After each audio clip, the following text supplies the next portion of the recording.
Welcome to Table for One. I'm the narrator, and in today's video, I'll be doing a solo playthrough of Sleeping Gods. This will be the first video in a series where I play through the Sleeping Gods campaign. So this is episode 1, and I want to leave the door open to play this campaign again on the channel someday. So let's call this Season 1, Episode 1 of Sleeping Gods. Let's get rolling.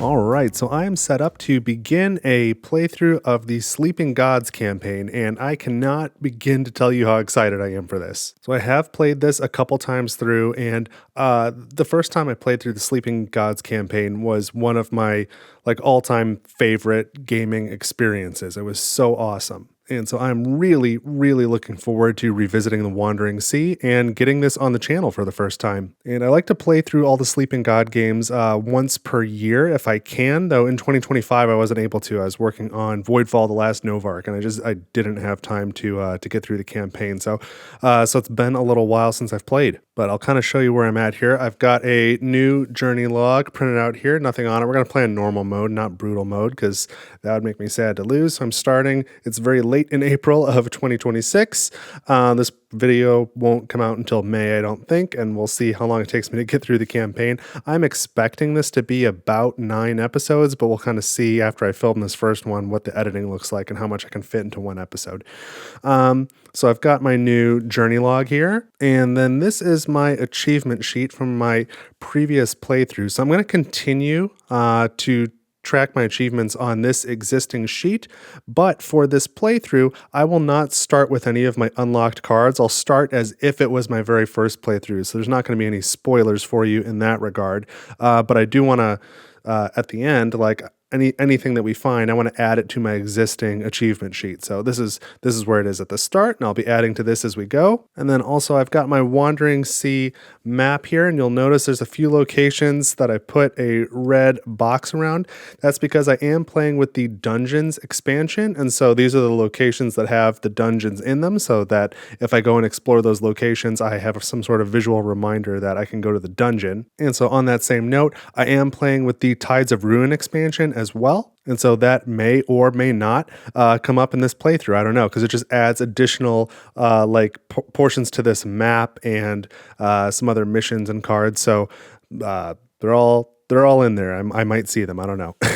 So there's the map. And finally, we will start by using the quick start guide. You're supposed to start with this every time you play through the campaign. But as you see, it's a little bit kind of irrelevant. If you just want to jump straight to the campaign, you can kind of jump to the back here and see how to set it up. But I'll go through this real quickly. I'm not going to be talking about setup or any of the rules or how to play. I'm just going to go through the quick start thing just for the narrative purposes. So I think I'm about ready to get going here, and I'm just so excited. I'm glad you were going on this journey with me. And so lastly, before I get started, just make sure to like this video if you enjoy it. Subscribe to the channel if you don't want to miss the rest of the videos in this series. I will have a playlist. Be sure to share it if you think somebody else will like it. And I also have a full solo playthrough of Sleeping Gods Primeval Peril already on the channel. You can find that as well if you'd like to just see what that's all about. Otherwise, if you want to learn how to play the game, the official How to Play video was done by Watch It Played. You can head over to that page and find that. But I'm just going to jump right into it. So I've got my quick start guide, and we are going to begin here. And it begins with Captain Sophie Odessa, pictured here, and this says April 27, 1929. And guys, I kid you not, it is April 27th today. That is so awesome. That is just so great. Okay, so Captain Sophie Odessa on this day in 1929. After 8 years of brooding silence, I received a telegram from my father. Taken ill, come soon. I set out with the crew on the Manticore with a stoic resolve to make it to New York. We were 3 days out of Hong Kong when we got caught in the worst storm I'd ever seen. When the sky finally cleared, we found ourselves in strange waters. The horizon was hazy, the only visible landmark a tall rock sticking out of the water nearby. Atop it sat a woman with a nest of gray hair. waving a 10-foot fishing pole through the muggy air. "Welcome to the wandering sea," she said. "You may think you are dreaming, but you are not the ones who sleep. The gods of these seas are trapped in a sleep as deep and binding as death. Their power over this world is dormant, chained by ungrateful mortals, but they have brought you here from a distant world to help them awaken. You must do this if you wish to return home." "The gods?" I asked. "Who else?" the woman cackled. "You must seek their totems, hidden throughout this archipelago. With enough totems, you may wake the gods, and they may send you home, a reward for your service. Many have perished trying. You will also likely die, but good luck." I asked where we might find the nearest port, but the woman vanished. We turned north as night fell. Too dazed from the journey and the alien world in which we now found ourselves, we did not notice the dark, narrow ship pursuing us until it was too late. Surprised and terrified screams erupted from the crew as bull-headed men poured onto our deck. The monster's eyes burned with a hellish flame, and their language was a guttural fit of barking and braying. There was little we could do. They took the ship, and we prayed for mercy with bound hands and bruised heads. Time passes. You awaken on cold dirt. Most of your crew lie next to you, bound with the same crude rope that bites at your wrists and ankles. Your body aches and your clothes drip with dew, but there are no guards in sight, and there are sharp rocks nearby. So we now have our first choice. We can try to cut the rope bindings on the nearby rocks with a cunning test of 5, or we can wiggle free of the rope bindings with a strength test of 5. And so if I look at our starting characters, well, how much cunning do we have? We've got 1, 2, 3, 4 cunning, and how much strength do we have? 1, 2, 3, 4, 5, 6. So we've got a little more strength. So let's do this strength test. And it's a strength test of 5. Let's use Marco and Raphael and Laurent. So we've got 3 strength now. Now we draw fate. Another 3, so that's 6 total strength. That's enough. We passed the test. So if we had failed, we would have lost 3 health, but we did not fail. So now we're going to turn to the next section. Now free, you peer outside of the wooden hut. Dark pines tower overhead. Near the edge of the brush sits a rough cage made of wooden slats. The door is fastened shut with a mechanism attached to a nearby tree. Inside, a woman lies on her back, her eyes closed. "We should get her out," says Kasumi. "We don't have time," says Raphael. "Can I have a say?" The woman in the cage opens her eyes and sits up. "Name's Mac. I'd greatly appreciate some help." You crack open the crude lock with a rock. As soon as you break her out, you hear a sudden snarl behind you. 2 bull-headed monsters emerge from the woods and charge. We are going into combat. And it says at this point we may now gain Mac. We can flip this tile over. Mac can participate in the combat. So we need combat cards 1 and 2. We shuffle them. While I'm shuffling these, I do have an add-on to this game called Mac's Journal. And so this is Mac, and so her journal is like a collection of the stuff that she's learned in her time here in the Wandering Sea. So we'll meet Mac a little bit more in a minute. All right, so we put these 2 next to each other, and let me get my combat stuff. So we've got our synergy tokens and our combat little blocks here. Okay, so who are we going to attack first here? I think I probably, I wish they were in the other order. It would have made it easier to kind of cross over and get some splash damage. Well, the captain does the most damage with her default weapon, 4 damage. We're going to start with the captain. And we're going to attack, I think, let's see.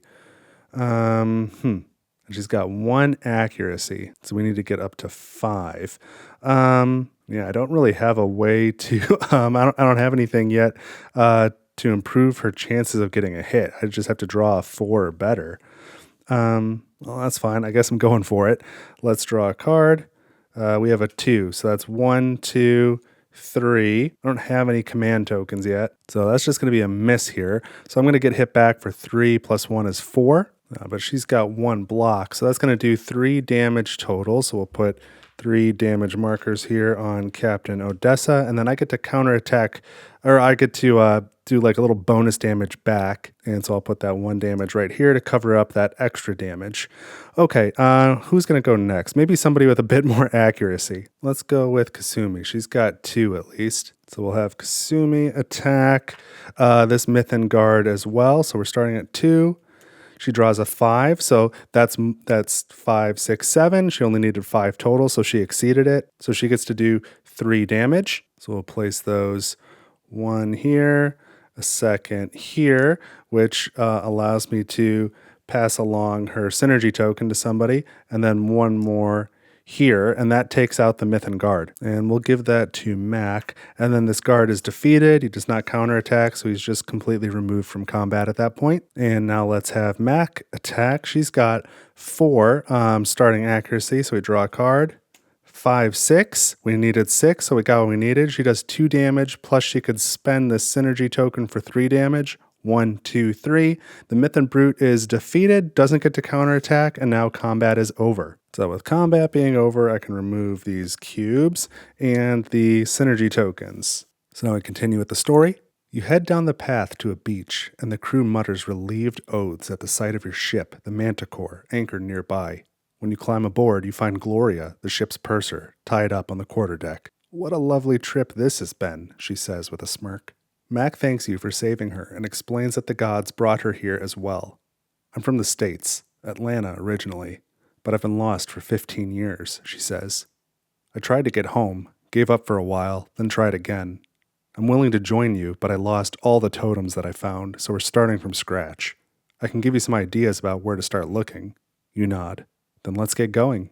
So now we get our rewards. Place the ship miniature on the atlas on the sea region containing location 2. So let's open up the atlas. I've got my ship miniature here, and I got this via the crowdfunding. It was pre-painted, which is super nice. And here's location 2. So this is where the Manticore starts. Then we do some other setup stuff. Restore all crew health, remove all crew fatigue, gain 3 coins, 1 grain, and starting adventure cards, which is Gloria, Soup, Gear, and Flapjacks, and gain quests 1 and 2. Then return to the ship. So that is the end of the quick start. So I'll complete the rest of the setup. I'll grab all the stuff it told me to grab, as well as I start with one of these fate cards in hand. I think I start with 1 command token, and then we can jump into the actual game itself. So give me a second, and I'll have that set up.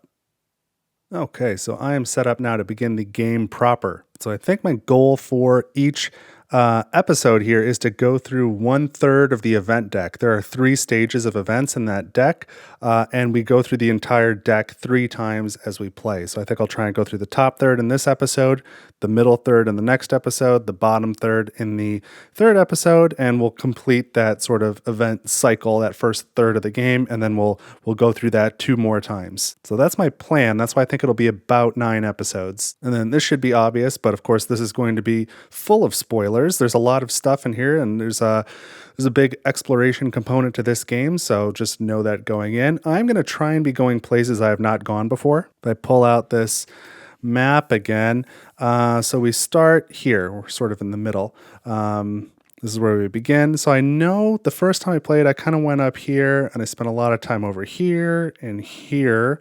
And I think that was about it. I think I kind of played in this section here, and it was awesome. I had a lot of fun doing that. And then the next time I played, I think I came down and went over here. I did some stuff more in this area. So I'm thinking this time I'm probably going to try and go to the right and either down or up. Like I want to go to one of these sections, but I haven't really spent much time over here. I think this whole bottom row is Tides of Ruin. And I might try and go that way too. I don't know, like we might come down here, or I might stick to like these 4. Like I said, I've done a lot of this, but I might do these quadrants, like go around this big island. I don't know, that could be fun. So generally I'm gonna start here, where we start, do some stuff here, but I think I kind of want to go east. I think I would like to try that out. So that's sort of my plan. I do have I'm playing with the metal coins, and I've got the deluxe components from Red Raven Games. So this is some grain here. Maybe I'll lay it down. It might be easier to see. It's a bundle of grain. And yeah, I think that's it. So last thing I do before I finally start is I just want to thank my coffee supporters real quick. You can always support Table for One on my coffee page, ko-fi, link in the description. But reserved seating at Table for One is for my monthly contributors. So thank thank you to each of you. Contributing monthly is the best way to help the channel, but of course you can contribute once, just a one-time non-recurring donation as well if you like, for as little as $1. And then the Table for One Head of the Table Award is for the top 10 contributors over the last 90 days at time of editing. So thanks to all of you for making this happen. Let's play Sleeping Gods. Though we do get quest cards 1 and 2, so let's take a look at those. This is what info Mac had for us. So we start with card 1 is Raid, has keyword Raid, and this is Raids on Last Hope. Mac told us a rumor about rat creatures attacking a fishing village northeast of the Zakura trading post. The village may not survive the attacks much longer and needs urgent help. So we can see the Zakura trading post is here. So a fishing village northeast of the Zakura trading post. That is going to be up this way. And so if we keep going, it probably is here. That looks like a little village, probably a fishing village. So that's one thing we can do. And the other is quest 2. This is Cottage. This is Anne's Cottage. Mac is on her way to search the cottage of an old treasure hunter named Anne. Perhaps something there will help us get home. The cottage is near a bridge north of Zakura Trading Post. So again, find Zakura Trading Post. We look north. I see that there's a little bridge right there. And so Anne's Cottage is probably this one here. So I'm guessing this number is the exploration for Anne's Cottage, and this one is probably Raids on Last Hope.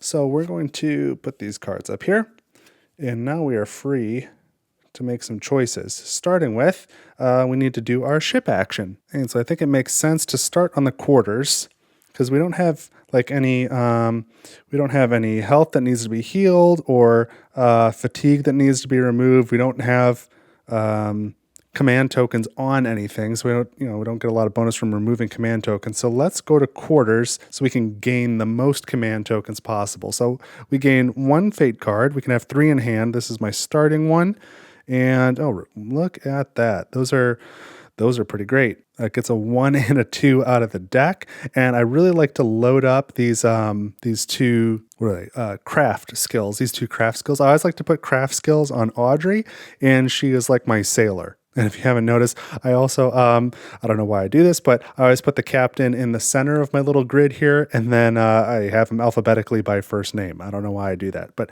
anyway, I've got these in hand now. I wouldn't mind equipping these to Audrey, and then she's like in charge of helping us move around. I like to load up 1 person with craft. So we also gain 3 command tokens. This being a solo game, so I'm up to 4 command tokens.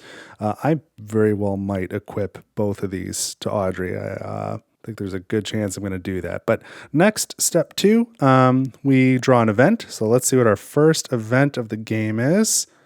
We have Ghostly Visitor.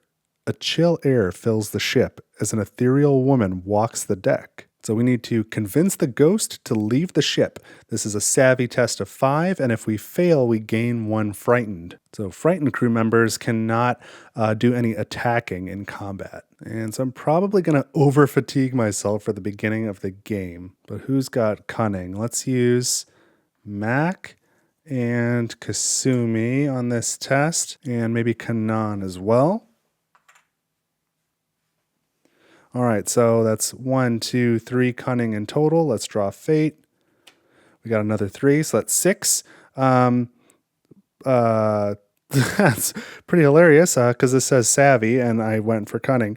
Luckily, all 3 of the people I picked also have savvy, so pretty good start. 1, 2, 3 savvy plus 3 more still gets us to 6 savvy. So we did not fail. We don't have to gain frightened, and that is it for this card. So now I can take 2 actions, and I am going to spend 3 command immediately to equip these two cards to Audrey here. So this goes here. This goes here. So now we can easily repair our ship. There's no limit on this. With this equipped now, we can always spend a command token to repair 1 damage to our ship. And then this one here is maintain. Oh, although maybe I should hold on to that. That is an instant effect of repair 1 ship damage. So let's not waste it. So I'll keep the 2 command. I'm just going to equip the 1 for now, but still good to have. And so we've got our 2 leads. I think I'm probably more interested in going here first. And I don't see anything else to explore in that little area. And this is where we might get some ship damage. So maybe we take care of this first and then equip this if needed to repair the ship damage. And then we can kind of go out and do other things after that. So I want to follow this raid lead. So I want to do a travel action, and I want to move 1, 2 spaces. The other way I can do it is 1, 2. It's 2 either way. So I will include Audrey in that skill test. So that gives us 2 craft, and then I draw a card.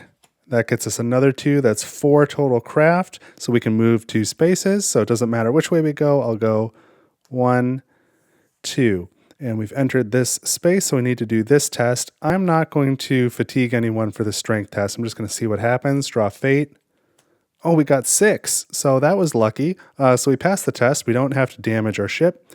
And now we can continue. So our first action was travel. And, let's try this so I don't forget how many actions I've taken each turn. I've got this small metal D6 die, and I'm just going to use it here to track. So that was my first action. And now my second action, I want to explore 63. So I'm going to turn this to 2, put it on explore so that I don't forget this is my second action. So it's our first explore action of the game. I'm going into the storybook. I need to find number 63, section 63, not page. And I'll go ahead and read that. So this is kind of how this works if you haven't seen it before. And so it says, if keyword raid turned to 56. We do have keyword raid, and this is not optional. So now we're going to flip to 56, and let's see what it says. You spot a village on the coast, a small settlement nestled against a pine forest. Smoke billows from the roofs of a few of the huts, and the wind carries with it a faint scream. These forests are infested with rat creatures, says Mac. You hear a scream from the village on the coast. You can either watch from the safety of the ship or land at the town's pier. I am definitely going to land. I want to see if I can help these people out. So I'm going to turn to the next section, and it says, rats the size of humans, their fur slick and oily, run among the village huts wielding savage tools. Some of the villagers fight the rats with wood axes, while more rat creatures prance with glee near the village edge, lighting straw roofs with torches.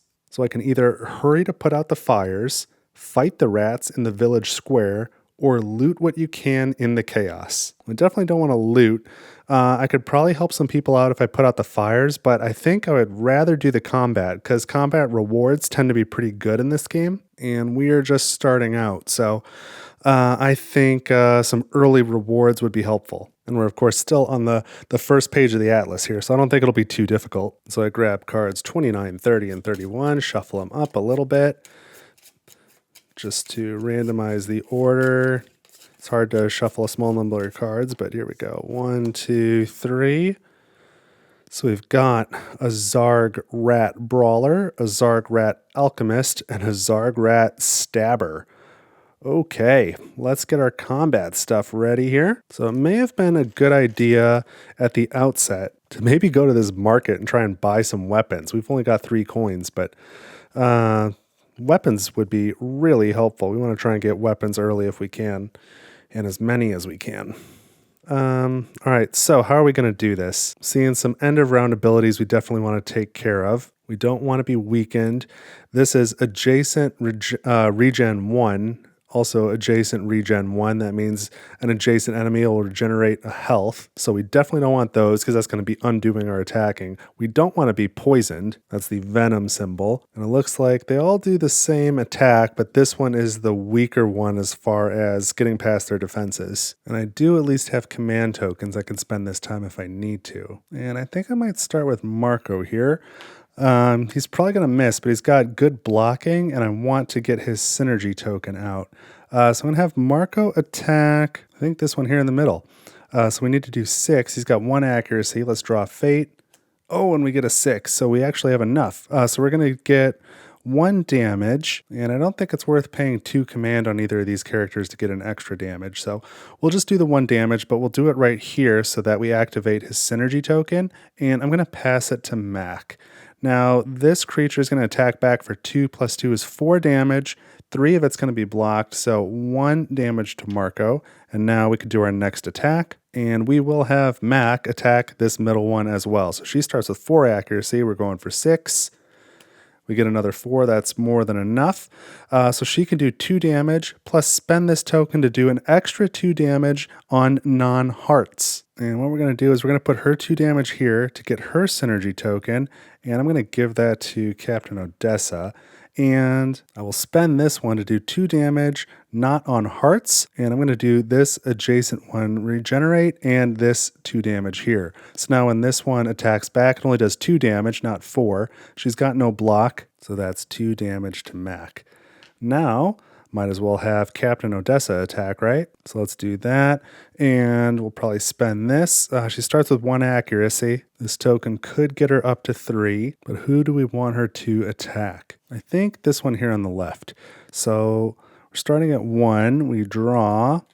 That gets us 5, so that's 6. So I don't even need to spend that token. I've got more than enough to hit this one and do 4 damage, which is great. So I'm going to place that 1 and get her synergy token out, and then a second one here to cover that damage, and then the 3/4 will be this 2 health right there. And she gets attacked back for just 2 damage now. So here's 2 damage for Captain Odessa. And I'm going to give her synergy token to Kasumi. And I'll have Kasumi attack now. And she's going to attack the same one who's got 5 defense. She's at 2, so I need to draw a 3 or higher. We got a 2. So do I want to do something about that? Yeah, I think I do. I really don't want to miss this one. So I'm going to spend 2 command for Kasumi. Or do I want somebody else to do this? Let's look around. You know, maybe let's use Laurent. He's got a 2 command ability, gain 1 accuracy. So now 1, 2, 3, 4, 5. That is enough, so she can do her full 3 damage. And I will spend Captain Odessa's synergy token to be able to place damage diagonally. So she's going to start here on this heart, and then diagonally go to here, and then diagonally go to here. I don't know if that's the best thing to do, but that clears out this enemy, so it does not get to counterattack. So we're going to just set it aside for now. And that was my 4 attacks, so I'm going to remove these 4 cubes. And now the enemy's attack. So from left to right, this one is going to do 2 damage. And I don't really remember if it's better to spread damage out or to keep it centralized. But let's put 2 damage on Laurent. He's not doing anything for me right now. Although, you know what? I am just remembering Odessa took 2 damage, but I didn't factor in her block of 1, I don't think. Let me double check. She hit this one. 2. Yeah, I need to take 1 damage off of Odessa. Okay, so anyway, this one hit Laurent for 2. This one is going to do 3 damage to one crew member. And let's maybe go to Raphael because he's got a lot of health. He's a tank. And then we've got to do these end of round abilities too. So 1 adjacent enemy gets a regen. So luckily this adjacent enemy has no damage, so I don't have to do anything there. But there's also this end of round ability. One of my characters needs to take a venom. And so my guy Kanan up there is looking pretty unscathed. We're going to give him the venom. So -1 health at turn start. So that won't come into effect until later. And that's it. So now we can go into the next round of combat. I should be able to wrap it up this time. And I think I'm going to start with Captain Odessa, and I'm going to attack this one on the left. So she starts with 1 accuracy. We need to get up to 6. We draw this. That's 5 plus 1 is 6. That's amazing. I've had a lot of good draws. So I can do 4 damage now. 1, 2, 3, 4. This enemy is cleared. They don't counterattack. That's great. And I didn't even have to use max synergy token. Okay, I have no idea where I was. I totally lost my train of thought. It's like 10:15 at night, and I had an unhappy child to go help. So somebody was surely about to attack. And you know what? Let's have Odessa go again. 1 character can go twice. We'll have Odessa attack here. So she's got her 1 starting accuracy. We get another 3. That's 4. Not enough. I'll spend this token now for 2 more. That gets us up to 6. That is enough. Do 4 damage, and we'll go 1, 2, 3, and we might as well go here for the 4th. And so now there's a counterattack at 2. 1 will be blocked, so that's 1 damage for Captain Odessa. We didn't get a synergy token, but that's okay. Excuse me, that's okay. So let's go to Mac now. She's got 4 accuracy. That's pretty good. Have her go. 4 plus 6 is more than enough. She does 2 damage. Put 1 there. Suppose the other can go there, but that clears this enemy, and that's going to end the combat for us. We've taken out all 3 of the enemies. So I can put these cards away, and let's grab the tokens. And now we can return to the storybook. The remaining rat creatures flee to the forest. A wearied man in a blood-stained toga seeks you out. You arrive just in time, but I wish you'd sent someone to put out the burning houses. At least some of them still stand. You did your best, though, I'm sure. So we get a half-hearted thanks. And now we're going to gain 2 coins, 1 grain and 1 XP. But here's our grain. We get 2 coins. We already had 3, so I'm just going to swap these out for a 5. And we get 1 XP. So on our journey log here, we're just going to put a little circle here. That is 1 XP, and we'll cross it out when we spend it. And XP is spent at ports. That's part of the port action. So it'll be a while before we do that, I think. And we've also completed quest 1. So we're going to add this quest to our used quests box here. And there's some special directions about this. So recall we're at location 63, and the booklet now says, Last Hope is now liberated. In future actions, you may explore location 63 to visit the village and talk to the townspeople. Return to the ship. So that was our second action for the turn. So now we take our next turn, starting with the ship action. So, man, that was kind of good, but I do wish we had gotten a weapon. I was hoping to get a weapon out of the combat, but oh well. Ship action, what are we going to do? We've got only 2 spent command, but we can't stay in the quarters. We got to go somewhere else. Oh, and sick bay seems like a good option. So let's go to sick bay. We get 3 command tokens. There we go. And we draw 1 card to our hand. So we get, another number 1. Bandage. So this has got the savvy skill type on it. And it says instant effect, restore 2 health to this crew member. So that's good. And then I can also restore 1 health to any crew member just through the sick bay action. And I think I'm going to go with Mac. I'm going to heal Mac once. So that was our ship action. Now we draw our next event. We have Rotting Leviathan. Carrion birds and schools of sharks circle a huge, unidentifiable creature floating on the sea ahead.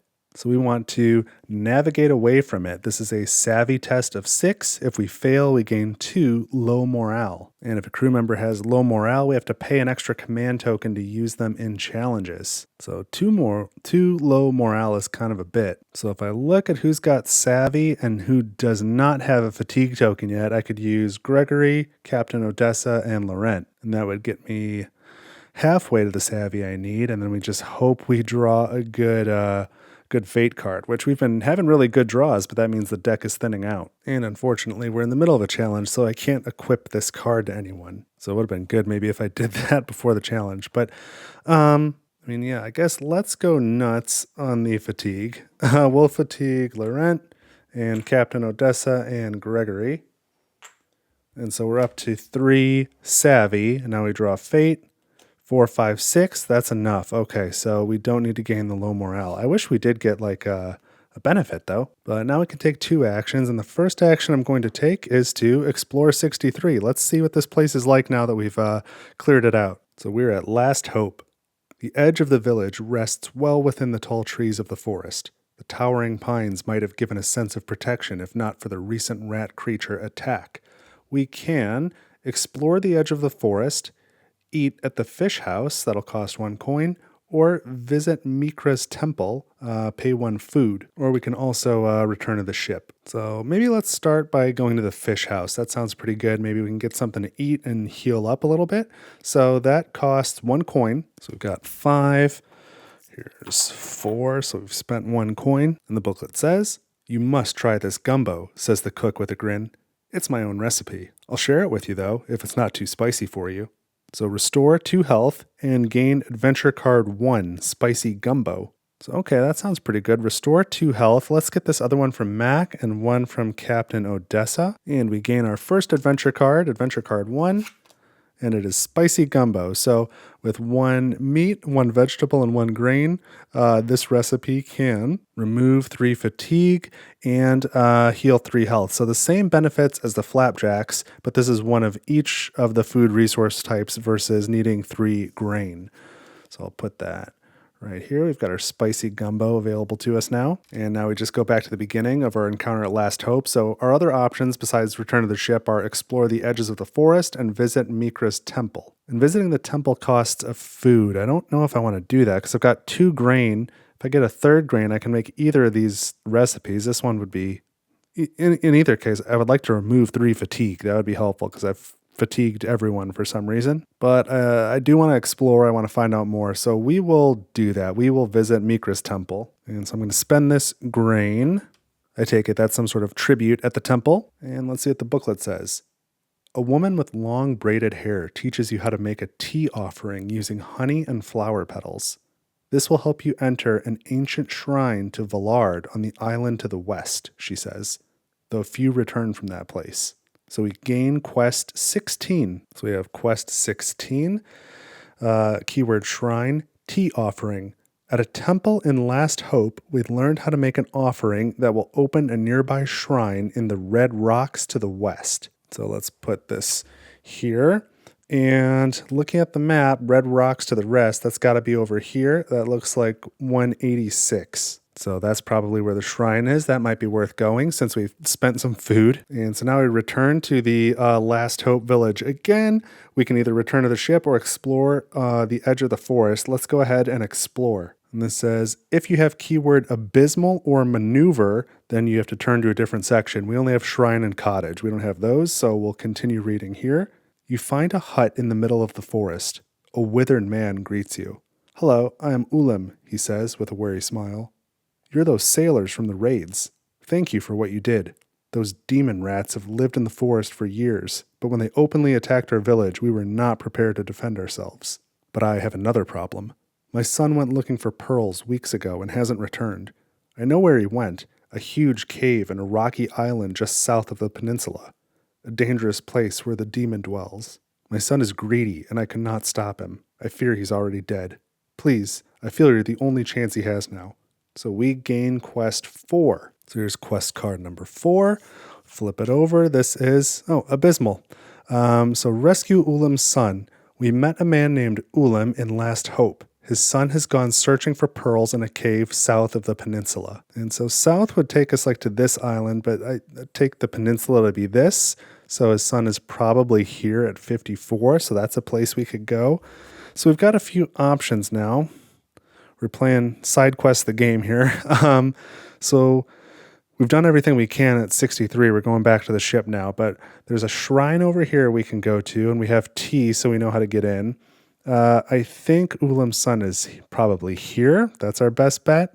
And then we still have Anne's cottage here at 34, which we can get to. So I think what I propose is we go this way because we can get to both 186 and 34 in the same location here, and we can figure out whatever 18 is as well. We can go here, do some exploring, and then either swing around here, watch out for the low morale, and there's some other things we could check out up here, or we could go down this way. After we kind of do some exploring here, maybe we head to the trading post and the market, and then we can go over this way and look for Ulim's son. And then depending on how that goes, maybe we keep going east at that point. I don't know. Maybe we want to explore up there, maybe not, but maybe that'll be sort of what we do on these map pages, and then we keep going unless I get sidetracked by all this other stuff. So we've already explored everything we can explore in this little section. There's no market, there's no port. So for our second action, really the only thing we can do is travel. And I'm not going to commit any crew members to it, so we just flip the next ability card. We get a 4. That's enough to go up to 2 spaces, but I'm just going to go 1 space, sail over to here. And that's it for this turn. So we can clear the die, start the next turn. We have to take a ship action. And I'm going to go back to the quarters. That seems like a good one. We can remove 2 command tokens from characters or cards. We've only got 2, and then I gain 3. So I'm going to take these over here, gain 1 more. So here we go. That is command token number 7 in my inventory. There are only 14 in the game in total. So it is something we probably want to spend. So now I'm going to gain one of these ability cards. This one's a 3. This is fishing. Another savvy one. When you use the deck, draw fate. So it's talking about here, the ship action. When you use the deck, draw fate. If you get a 4 or higher, gain 1 meat. Oh, but you know what? I forgot Kanan up there has venom, and this is the second turn we're starting where he's got venom, so he needs to take 2 health damage. So I should have done something about that a while ago. Whoops. But what I'm going to do, now that I've finished with the ship action, I'm going to spend 2 command to equip Bandage to Laurent. Instant effect, restore 2 health to this crew member.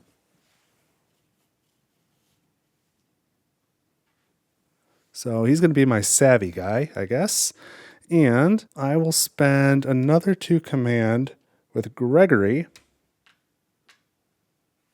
to remove that venom. I am sorry, Kanan, that I let that go on. I think I actually had the command to do that immediately after the combat before the turn ended and not have that 2 health damage, but we'll keep going. So I've got 3 command left. I'll hold on to it. 2 cards in hand. I think that's fine. We finished the ship action, so let's draw an event. We have Sunken Ship. In the glittering turquoise shallows, you spot the skeletal remains of a ship. Sleek sharks circle the depths. So we want to search it. It's a perception test of 5. If we fail, we lose 2 health, and then either way, we gain a coin. I'm not too worried about losing 2 health. I'm just going to flip a card and hope it's a 5 or 6. We get a 4. Yeah, I'm not going to modify that. I'm just going to live with it. I'll take 2 health damage to somebody, and I think I'm just putting it right back on Laurent. It's not doing that much anyway. And now we gain a coin, so that brings us back to 5 coins. Whoopsie. Really like these metal coins. They're really nice. And so that event is done. Now we can take a couple of actions, and I'm going to explore for action 1. And the question is where? I think maybe I'll start with the cottage. I think that's here. So that's going to be number 34. And it starts with, if you have keyword cottage, turn to 34.3. And we do have that keyword, so let's turn to 34.3 and read. You cross a bridge with wooden planks that dangle like loose teeth. So there's a strength test of 5. If we fail, we lose 3 health. I'm going to leave it to fate again. Ooh, 2. Okay, so we're going to lose 3 health. You know what? Gregory's got a lot of health up there. He's got 6. He's got more than everybody, so he takes 3 hits, and we continue. Beyond the bridge is Anne's cottage, nestled among the fir trees, its doors swinging in the soft breeze. Inside, a woman stirs a pot of broth. A blue lizard lounges on her gray hair like a sultan on a pillow. Only briefly, she looks up and sets her gaze on Mac. You won't leave here with the map, she says, but you can have some soup. So we can either ask Anne why she won't give you the map, or you can accept the soup while secretly looking for the map. That is a perception test of 8. And if you fail, it has you turn somewhere else. So I don't think I'm in a position to pass a perception test of 8. I don't want to make Anne upset, so I'm just going to ask why she won't give us the map. And she says, I don't help totem seekers anymore. We're better off letting the gods sleep. Anne sips her soup, lifting the spoon to the lizard on her head and then extending it to Mac. Mac pushes the spoon away. Don't you want to see your family again? Of course, but I can't. The gods have nursed their rage for centuries, and they want revenge against these islands. They won't forget their captors or show any mercy. I can't give you the map. So we can either convince Anne that we'll look for another way to get home if she gives us the map. That's a cunning test of 6. Or we can restrain Anne and search for the map. That is a strength test of 6. Or option C, we can set her house on fire and leave. If she won't give us the map, then we want it destroyed. I think I will start with the cunning test of 6. And I'm going to use Marco to get me 1 cunning. I haven't done much with Kanan yet. He'll give me a second. But now he's got reduced combat ability. And I want to do a third. It's going to have to be one of these 3. And so that's going to reduce some more combat ability. I think I'm going to go Kasumi. Okay, so I've got 3 cunning. Let's draw fate. All right, 1, 2, 3, 4. So that's enough. We've got 7 cunning. We needed 6. Let's see what happens. I can't go with you, but it's possible you'll find another way. She places a shaking hand on Mac's arm, and Mac clasps it. So we gain 1 coin, 1 grain, and 1 XP, and then we complete quest 2 and gain quest 6. So here's 1 coin and 1 grain, and we gain 1 XP, and complete quest 2, and gain quest 6, then return to the ship. So this is Falcon, Anne's map. We took a map from Anne's cottage. It leads into the forest on the island to the east. Interesting. So the island to the east, that's got to be this island. We've already been here and checked out the edge of the forest, and I don't remember anything about keyword Falcon, so I wonder if it's the forest maybe over here somewhere. So that might be somewhere we want to go. Cool. Now we've returned to the ship, so we can take one more action, and I'm going to take a second explore action. And I guess let's follow up on Shrine. Let's go to 186. So this says, spires of rock flame orange as the sun slides into the sea. Bewitched with curiosity, you follow a narrow stair to a solid oak door covered in carvings. At the center of the door is a face, his portly cheeks flushed by the light of the sunset. As you approach, he speaks with an air of authority. Go away, you're not welcome. So we've got a talking door. We can open the door, but that requires the keyword shrine. Otherwise, we can ask the face what it knows. So we do have keyword shrine. Let's go ahead and use that option, open the door. So we have our tea offering. You make some honeyflower tea for the wooden face. As you pour the golden liquid into his mouth, he sighs and the door swings open. Shafts of orange light float into the chamber, illuminating the dust in the air. There are 12 doorways in front of you, each carved above with 3 symbols. To your left is a narrow corridor, and beside it, a cluster of clay pots. A bit more honey next time, the face calls after you.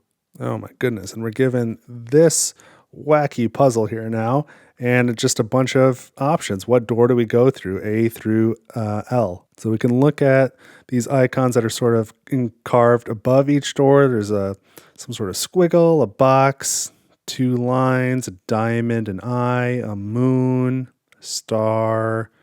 What else? Some sort of circle thing. There's not a lot to go off of here. Oh, but besides the options to go through all these doors, we've got 3 other options. We can examine the chamber with a perception test, search the narrow corridor to the left, also with a perception test, or search through the clay pots nearby. They're all perception tests of 5. And so, so if you fail these, in order there's -3 health, -2 health, -3 health. So I'm going to start the one with -2 health. So I'm going to search the corridor to the left, perception 5. I'm not going to dedicate anybody to it. I'm just going to hope this goes well. We flip. Oh, and we get a 6. Nobody gets injured. Okay. So turn to 186.2, and that says, in the corridor, a carving breaks from the wall, landing on your foot. You lift the stone to find an image of a diamond. So turn now to 186.4, which is where I was, which is right back to here. So we've got a diamond in the middle. So that narrows it down to 1, 2, 3, 4, 5. There's 5. Okay. So let's check through the clay pots then, I guess. Another perception test of 5. We get 4. And so I need to take 3 damage. I'm going to take that to Audrey, I think, this time. And it says, scorpions emerge from the clay pots, stinging the crew. Turn to 186.3. And that says, moving aside the pots, you uncover a tablet with a carving of a water drop. As you sweep sand from the stone, another picture emerges. A box with a star, a diamond, and a moon inside. And standing next to it, the image of a strong woman. And we turn back to here. So what do we do with that information? So a star, a diamond, and a moon. That would be this door here. If we just follow what we found in those clay pots. Because this was just a diamond. And then this one said a water drop. But then there was something else with a box, a star, a diamond, and a moon. And an image of a strong woman. We're at some sort of shrine. I wonder if that's the shrine of the woman. Let's go through door D. Let's see what that does. So go through door D, turn to 194. And this says, if explore token A, turn to 194.2. We don't have explore token A. I'm not even sure what that is. So let's continue. A stone box stands at the back of an empty room. The lid, covered in dust, shimmers in the light of the dying day. Attempt to open the heavy lid of the stone box, which is a strength test of 6, or return to the entry chamber. Oh man, we're getting pretty beat up. Let's go ahead and do the strength test of 6 and see what happens. And again, I'm not going to commit anybody. Let's just flip. And we get a 3. So we fail. So that's -3 health. The heavy lid smashes your fingers. So who can take 3 damage? Man, I'm going to need to heal up here soon. I think Kasumi rather than Mac, because she's already a little weakened. All right, we find that the box lid is massively heavy, but you manage to slide it off, and it drops to the floor with a crash. Inside is a pair of heavy brass bracers covered in strange symbols. You feel an intense sense of despair when you touch them. Gain 1 XP, so let's do that first. 1 XP, and Explore Token A. I don't even remember this being a part of this game. I thought this was part of Dungeons, but I guess not. There's Explore Token A and Adventure Card 19, which is Nightmare Gloves. So it counts as 3 strength, or what is that? Is that missing something? Does that maybe remove a low morale? Or no, I guess I gain a low morale. So it gets 3 strength, but gain a low morale. Interesting. So if I really need some strength, I can wear these nightmare gloves. I don't ever remember seeing those before, so that's kind of neat. And then we return to the entry chamber. So that's going to be back to here. So we followed the star, diamond, and moon. That wasn't the answer. So to recap, when we went here, we found a diamond. When we went here, the other thing we saw was a water drop. So is there anything that's diamond water drop? Got diamond eye, diamond moon. This is diamond water drop. Diamond spiral, diamond eye. Just that one. So let's just go through door F then, which is turn to 198. It's a little bit of a guess, but hopefully it's a good one and saves us a little health. So it says, the tunnel broadens into an arena, seats carved into the rock around a ring of dust and dried blood. The floor rumbles and chunks of stone ceiling rain onto your startled crew as a creature erupts from the ground. Oh no, combat. We are going into battle. I am definitely not prepared for that. So I need cards 36 and 38. I am off to quite a start. This is a bad time for combat. Look at how much damage I've taken. All right. We've got, Cinder Cave Guard and Hexic Demon. My goodness. So until this is covered, this one does 4 damage. It's got a lot of health. This one, and it's got 7 defense. This one's only got 5 defense, but its base attack is 3 with another 3 here. And it's got a ton of health too. This seems like it's going to be a long, slow slog of a battle. And I don't know if I'm going to survive it, honestly. So let's get to it. Yikes, yikes, yikes. How do I want to do this?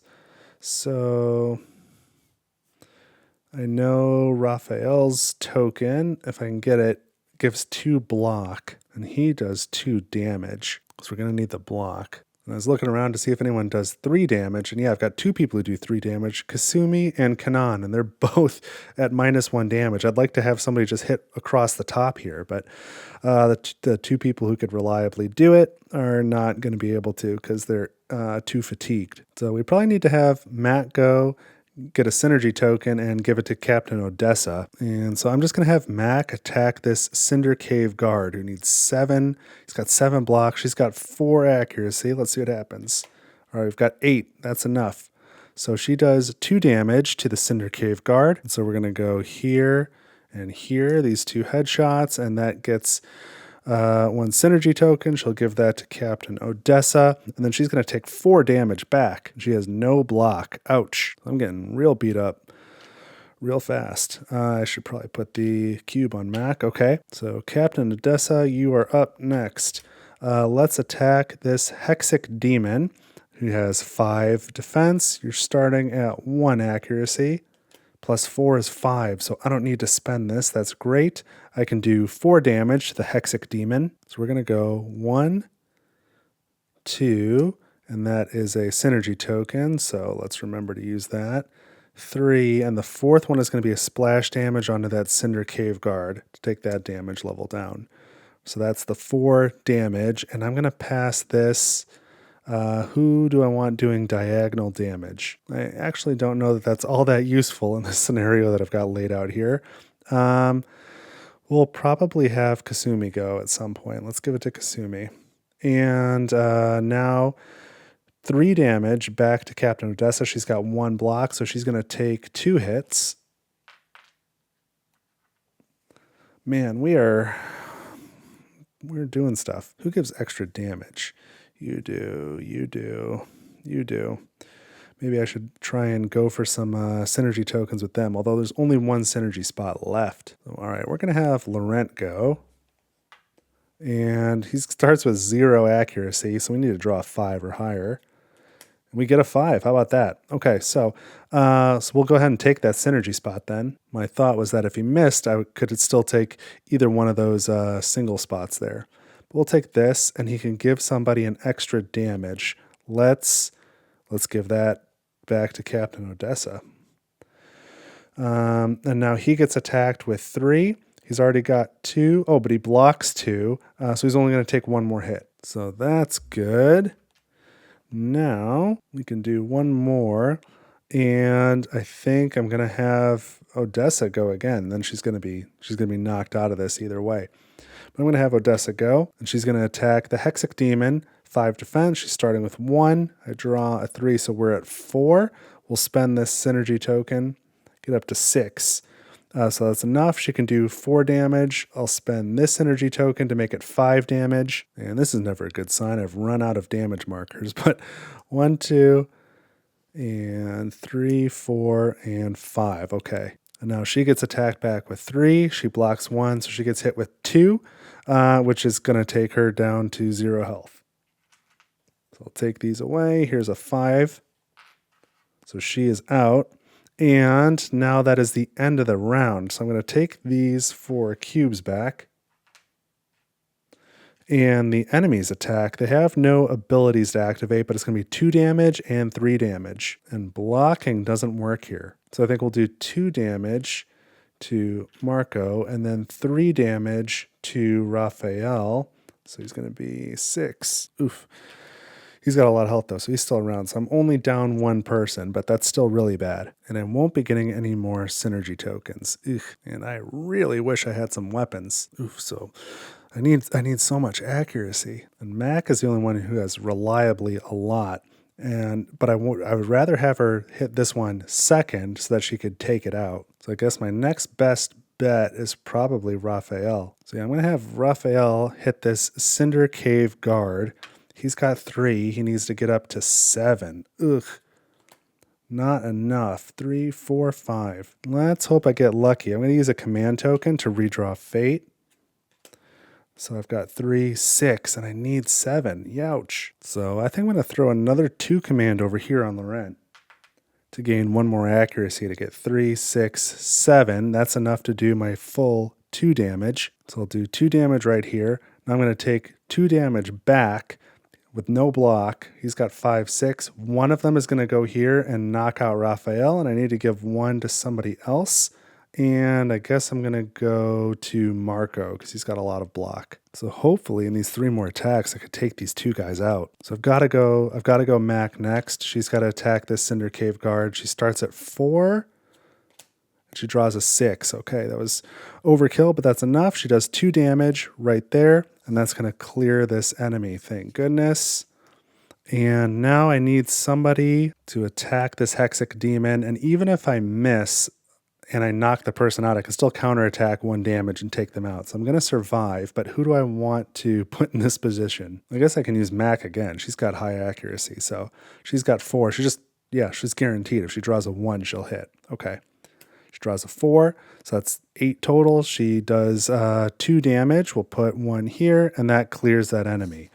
Wow, that was a tough combat. Or maybe not so much a tough combat, but I went into it really unprepared.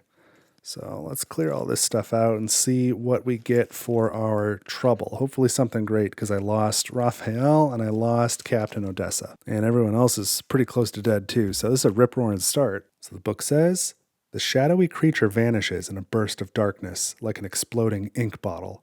At the far end of the arena, you find a broken tomb, and within it, a totem. Oh, well, that's good. I've got a totem already. Don't forget that is the point of the game. We're looking for totems to awaken these sleeping gods. So we get adventure card 45. The totem is the Stone of Blood. We can spend one command to do 1 damage and also lose 1 health. Interesting. All right, we've got totem number 45, and we take a look at my checklist here, and it looks like Stone of Blood. I've already gotten this one at some point in the past, so I don't get to cross it off my list. That's too bad, but in addition, I gain 3 coins and 2 XP. I'm going to need those 3 coins to heal myself at some point. Then I also gain 2 XP.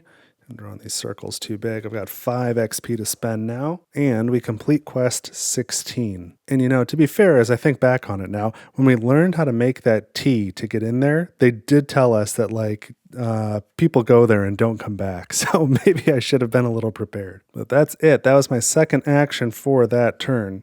So now we go to the next turn, or the next round. But in real time, I think I'm out of time for this evening, so I will come back and finish this up another day, probably tomorrow night. So I'll just do a quick transition here, and I will see you then. All right, so I am back and ready to take the next few turns here. Although I do notice at the end, I think it was of the last turn, we were exploring and we went back to the ship. Whenever you go back to the ship, you do clear any of these exploration letter tokens, so we can put this A away. And then I was thinking more about it over the last day. And part of the reason why I make Audrey my traveling person is because of one of her level up cards gives her extra travel ability. So that card costs 5 XP and we have 5 XP. I might want to grab that quickly. So I might want to go to port. That's how you do the level up action. It's a port action.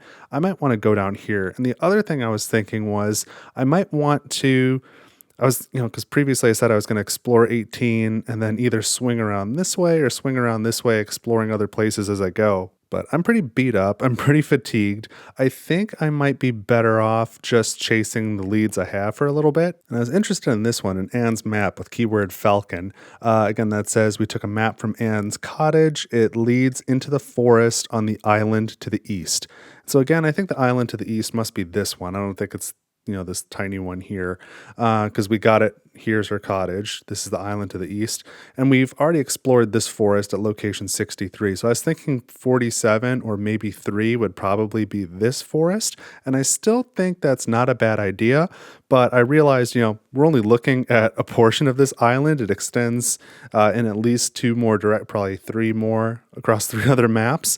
So there could be more forest. And I know to the east from here, it kind of becomes more desert-like. And that's why you can sort of see the transition from green to brown here, but there may be more forest up here. So I'm wondering if maybe the move now is to go down to the trading post, hit the market and the trading post, level up, heal up, get my fatigue back to where it should be, and then maybe sail around here, check out this forest, and if that doesn't get me whatever's going on with Anne's map, maybe then I sail up this way and see if there's more forest to the north. I don't remember. So that's kind of what I'm thinking right now.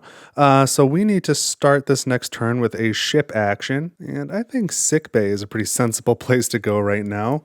Let's go to sickbay so we can draw 1 card, 1 ability card. This one's a 5, tinkering. When you use the galley, repair 1 ship damage. I don't think I need that. So that's something I can discard later. And then I gain 3 command. So here's 3 command. And I can heal, do 1 health. So if I'm going to port, there's a chance I'm going to go to the inn and remove 1 fatigue and heal 2 health on each character. And so I don't want to heal, for example, Kanan. He's only got 2 damage. So that's going to be wiped if I go to the inn. I think I'm going to heal 1 on Captain Odessa because right now she's kind of out. She's out. And Raphael is out. He's got 7 damage. He's only got 7 health. So as a reminder, when a character in this game is out of health, they're not dead or even knocked out, but they're too beat up to really do anything useful. So I'm gonna heal the captain. So she's back now. She's got 4 damage markers. And that was it for the ship action. So now I draw the next event card. And this is Merchant Vessel. A well-provisioned ship approaches. So we've got a few options on this one. We can convince them that we need help, which is a cunning test of 6. I don't know if I want to attempt that. If we fail, we lose 2 health, and then we gain 1 grain. Or we can buy food. We could just buy it, pay 1 coin to gain 2 grain, which would not be bad because if I can get even 1 more grain, I have enough for flapjacks, which is remove 3 of the fatigue tokens, and then heal 3 health. So that's not a bad idea. Or we can just bid farewell and do nothing. So that's a pretty nice card. I don't think I want to mess around with the cunning test, but I might want to buy 1 food. So that cost me a coin, and I want the coin because I want to hit the market. But again, it cost me 4 coins at the inn to remove a fatigue token and heal 2 health on every character. Whereas if I spend this 1 coin, I get 2 grain, and then that can go towards this. I can do flapjacks, so that would get me 3 health and 3 more fatigue tokens. So I don't know, maybe that's not a good value proposition. Because right now at the inn, 4 coins would get me 1, 2, 3, 4, 5, 6, 7, 8 fatigue tokens. And 2, 4, 6, 8, 10, 12, 14, 16, 18 health. So 8 and 18 for 4 coins, and 1 more coin would get me another 3 and 3. But the 3 fatigue tokens isn't even that great because I've only got 2 characters with 2 fatigue tokens. So the third one would kind of be a waste. So maybe that's... I wish I had more coins, but I don't think that's a good use of my coins right now. So I think I'm just going to bid farewell. I kind of don't want to, but I think I really need my coins. Although, if I'm about to travel, I'll probably fatigue Audrey again because I'd like to go 2 spaces. So maybe if I get the grain, then travel, then use the recipe, then I might get at least my fatigue's worth out of it. But then that's also not going to leave me much in coins to spend at the market. So yeah, that hurts. I don't know where I'm going to get more coins, but I need coins. Okay, I'm going to bid farewell. And then for my first action, I am going to travel. And so we really need to move 2 spaces. So we need to get 4 or more. Oh, but I could discard this tinkering because I don't really need it. So that means I only need to draw 3 or higher, which is not too bad. So maybe I don't need to fatigue Audrey. Or maybe if I had been planning ahead a little bit, maybe instead of healing Captain Odessa with sickbay, I should have healed Raphael. So then he could participate and I could use his 1 craft symbol. But oh well. Yeah, I think I'm not going to fatigue anyone. I'm just going to draw, and hopefully I don't draw a 1 or a 2. So let's see what happens. A 5. Perfect. So I don't even need to spend this at this time. So I've got a 5, so I can travel 2 spaces. 1, 2. And then for my second action, I'm going to hit the market. So let's draw 7 market cards. And as a reminder, I do have Tides of Ruin, and I have Dungeons.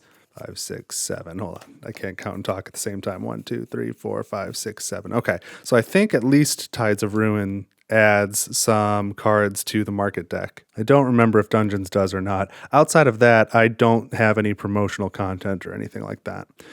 All right. Let's see what we've got. Zockmere Jerkin, Moonspice Tea, Grilled Fish, Lucran Steam Engine, Elzarian Cookbook, Chloroform, and Grilled Sausage. I would have liked to see some more weapons, or really any weapons, equipable weapons, but Chloroform is not bad. For 1 command, you do 1 damage, it just can't go on enemy hearts. What do I have? I have 9 coins. I really want this. That's 4. This is another 2. Oh, and this is 3. I could get these 3. I guess alternatively, I could grab the Steam Engine, the Cookbook, and this basically this jacket here for the 2 block. But yeah, let me go over why I want these so much. So the Lucran Steam Engine, for 2 command, when you take the travel action, add 2 to the distance. That can be super strong, especially later in the game. You can maybe more consistently get that 4 and then add 2 to it. To travel 6 at once is like huge. You're like flipping multiple pages. That's really big. So that's very helpful. And then this cookbook is for 1 command. cook one recipe for one fewer food token, and do not pay the command cost. So that means I could, for example, put a command token on this and then cook flapjacks for 2 grain instead of 3, and I don't have to put a command token there. So then the regular flapjacks ability is still available. Although, man, that is really strong when paired with this grilled fish recipe, because for 1 vegetable and 1 meat, you can basically get all the benefits of both of these cards, the flapjacks and the soup. You can remove 3 fatigue, gain 3 health, and remove a low morale. And with the cookbook, that's for the price of either a vegetable or a meat. That would be great to have, even though, at the moment, I haven't seen any vegetables or meat yet. And then also thinking about going to port. If I get the Steam engine and the cookbook, that'll cost me 6 coins. And I've got 9 coins right now, so that'll only leave me with 3. So that's not enough to go to the inn at all, unless I find another coin, maybe by exploring the trading post first. So it's like, I don't know. This recipe is great. This is useful, even though it's not fantastic. It's useful to cover up like an end of round ability or something that you really want to avoid, or a damage, like a big damage square that's kind of out of the way. And then, this is not bad either. So I don't know. I think this might get me killed, but I'm going to buy definitely the Lucran Steam Engine and the Elzarian Cookbook, and I'm going to go for the grilled fish as well. I think that's a really good, these two together are a really good long-term play, I think. It's really unfortunate, the situation I've gotten my characters into at the moment. But that's what I'm going to do. So I'm going to put these other 4 market cards away, and the rules say to put them at the bottom of the market deck, so I'm just going to shuffle them. I don't know exactly what order they'll be in. So I never know if I'm supposed to set the order or what. I think I've played where I put them face up, and when I got to that part of the deck again, then I just reshuffled the whole thing. But I'll do it this way for this playthrough. So I guess I'm glad I didn't spend the coin on the event. So here's our 1, 2, 3, 4, 9, 4, 5, 6, 7, 8, 9. All right, there goes all my coins. But here's my recipe. And I'll have to figure out how to organize my adventure cards at some point, because it's already starting to get out of control, and it's definitely going to spiral as we go. So, all right, that was my 2 actions this turn. I traveled and I went to the market. So now we go to the next turn. I take a ship action, and I am at my hand limit here for these ability cards. So it might be a good idea to spend one down at the galley to remove a fatigue. Otherwise, I'm wondering if it might be a good idea to go to the deck and do the search action and try and get a vegetable or a meat. I don't remember if you can get vegetables. You can definitely get meat though. And then I can use my new cookbook to do grilled fish and really do some good stuff over here. So I almost never do the deck action, but I think I am going to do it. So let's go here. We gain 2 command. So here's my command, and now we can draw search tokens. And we can draw up to 3 tokens, drawing them one at a time and deciding after each. So let's check the first. 2 ship damage and a coin. Man, that is not great. I would really like the coin. But you have to take the damage from all tokens, and you can only get the rewards from 1. I was trying to get like a food or a meat or a vegetable. Man, 2 ship damage right away, huh? Well, let's stop drawing. I'll take it, because with that 1 coin, I can still go to the healer, pay 1 coin to restore all health of 1 crew member. So I can get Raphael all the way back. I can get 7 health for that 1 coin, which is not too bad. So, okay, I'm going to stop drawing. I need to draw fate twice for the 2 ship damage. The first is going to be section 2 and then section 3. So I'm on section 2, I believe, the deck. Yes. And then section 3 is sick bay. Okay. So that was my 2 damage, and now I gain a coin. And I think I can put that to use. All right. Now this just goes,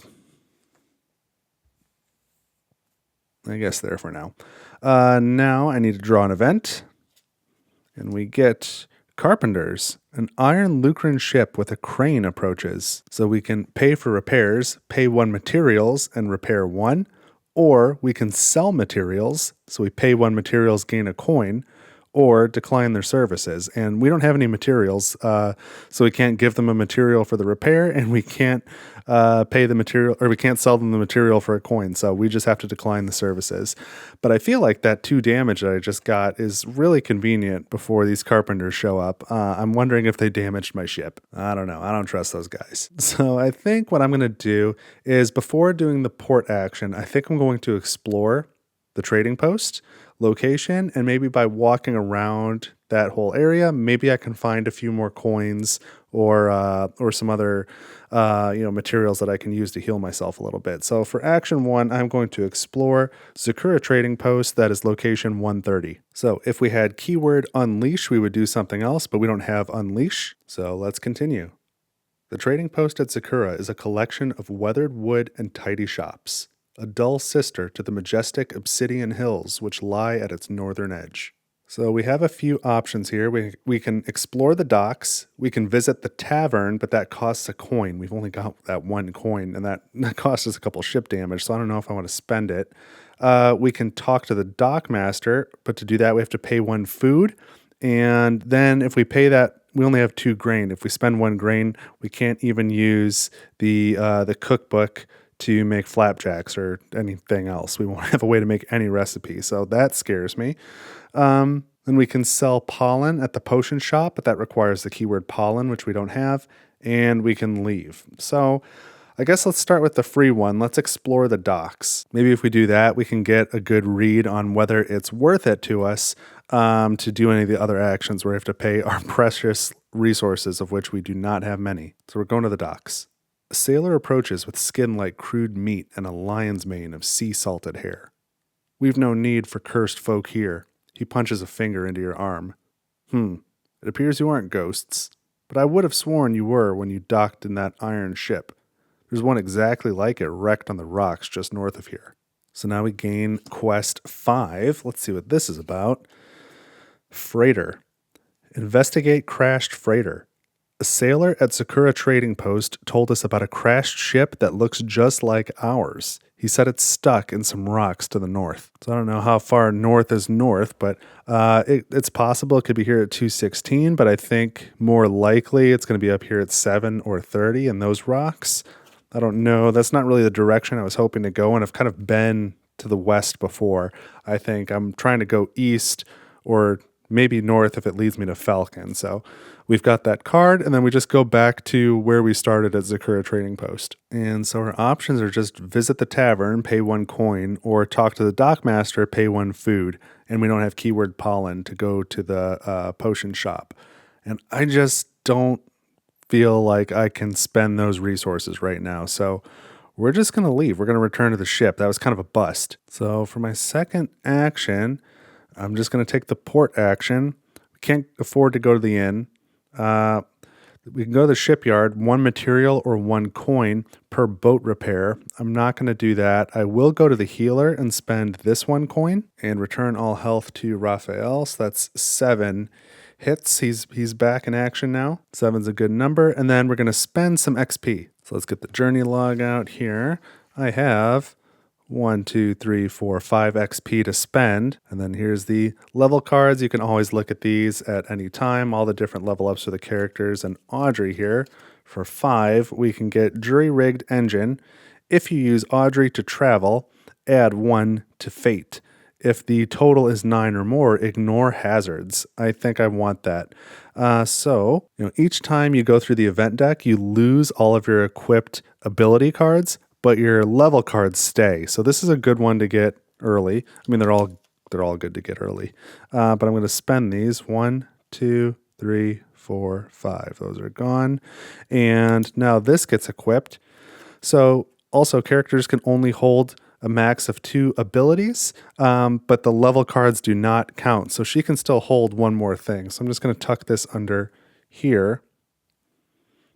And there you go. So now she's got lots of craft, and whenever she participates in the travel action, we get 1 extra point. And she's already got 3 craft to begin with, and I'm going to equip maintain probably now, because that'll give me instantly repair 1 ship damage, and now that we have ship damage, it makes it worth it. So that means when I travel with Audrey, using, putting a fatigue on her after I equip this, then we'll be starting at 4. We'll be starting at 5. She'll have 4 craft symbols, 1 on her board, 2 on abilities, 1 on the level card, and then the level card gives us another. So we'll be starting at 5, so guaranteed 2 movement points. So if I draw anything higher than a 1, I'll be traveling up to 3 distance. And if I draw 4, 5, or 6, then I can go 4 distance and ignore all the hazards. And I've also got this Lucran steam engine where I can add 2 to the distance as well. So traveling is looking pretty good. It's just everything else that's looking terrible at the moment. So that's it for the port action. That was my second action this turn. But before I keep going, I will spend 2 command to equip maintain to Audrey. That gets another 1 fate card like out of the deck, because we're about halfway through this ability deck right now, and so we're gonna have to reshuffle it. But we got a 1 out of there. I think this was a 2, so I'm trying to be cognizant of that.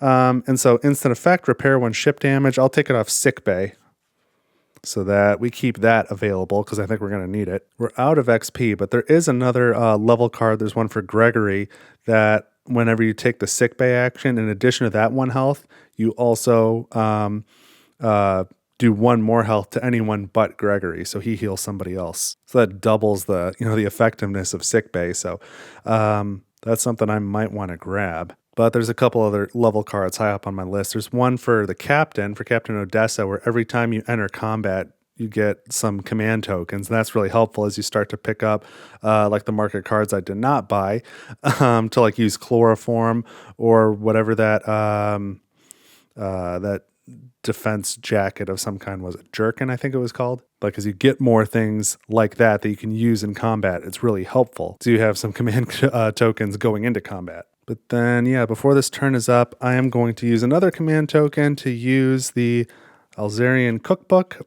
So that allows me to cook 1 recipe for 1 fewer food and don't place a command on it. I'm going to do flapjacks for 2 grain. So I'm totally out of resources now, but there's 2 grain and I don't have to put a command there. And now I can remove 3 fatigue tokens. I'm going to take 1 off Audrey, because I'm probably going to need her for traveling. And then I'll take the extras off of Kasumi and Kanan. Speaking of level cards, there's also a level card for Kanan that I've used before that gives him a couple more accuracy, like 2 more accuracy, and it makes him really, really strong. But I think it was kind of an expensive card. But you grab that 1 level card and all of a sudden, like, he's your attacking guy, like, all the time. But then I do want to heal 3 health. And where do I want to do that? Honestly, I probably want to do all 3 on Mac, because she's the only one who can like really reliably hit something, and she has no defense right now. So if I do get into combat, I'm going to need her in it, and if I can have her in it for 2 rounds, that would be very helpful. If I thought I was going to be going to the inn soon and healing everybody, then I would only have healed 2, so she still had 2 damage left, do the 3rd somewhere else like Kasumi, so that if I go to the inn, then they both would have been totally healed. But things as they are at the moment, I think it probably made more sense to just put all that health on 1 person. So that's going to be it for that turn. I explored the trading post and went to port. So I think this will be the last turn of this video, because there are 3 types of these event cards. There are deadly and perilous and mild, and I think this is the last mild event. Yep. So that's how I'm going to section off these videos.